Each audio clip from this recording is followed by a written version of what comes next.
I did not witness it, only know what I know in the media, and our goal is to keep this campaign above all this, stay focused on the issues, keep it positive. My only knowledge of this is what I saw in the media accounts. Mayor, what do you make of the tone, though, in this campaign? Carl Palladino has attacked Andrew Cuomo. You guys have hit back. You released a statement the other day criticizing him for hiring the campaign staff. What's with the tone in this race? Well, I think that the tone should be about the issues, and sometimes things will get said that there'll be a compulsion to respond to. But the most important thing, I think, what people want to hear: how are you going to create jobs? How are you going to end up changing the economy in the state? How do you put people to work? How do you lower taxes?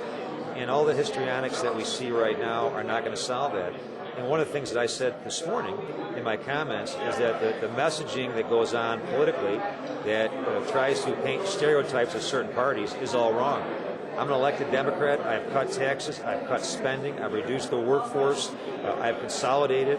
These are the things that Andrew Cuomo is pushing to turn around the state.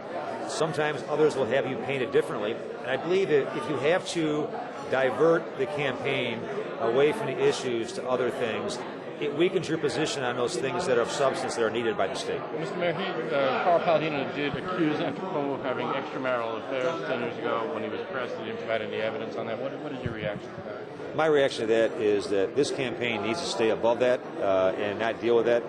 Certainly, as I saw in the news, there was nothing offered of any substance, just an allegation put out there. I think it speaks for itself, and this campaign should get back to how do you change New York State. Do you think that's what he's doing? He's trying to just throw smoke screens here? Well, I look at in politics in general, people will always try to get an edge. I ran a campaign very similar in Rochester in '05 where it was a very aggressive campaign. I stayed focused on the issues. I'm not a negative campaigner. I certainly have no problem responding on certain issues, but this campaign, the most important thing is to convince the people of New York State what's going to happen. And what I said in here this morning, nobody can argue that this state needs major surgery for change. Nobody can argue that economically and otherwise, but people have to pick who they choose for their surgery. And I would hope people would watch and pay close attention to who says what positions they take. And this campaign needs to get right back to the issues. The allegation that was put on the news last night, I can tell you, I have never, ever heard such a thing. And I think it has to get back to what's most important for the state. Comptroller's Indianapolis got to be here. Why hasn't Andrew Cuomo endorsed him yet, and will you endorse him?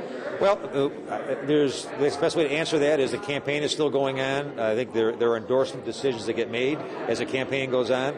I would defer back to the Attorney General when that decision is made, and it's something that I have made some endorsements along the way. I think something of that magnitude, those decisions will get made at another time.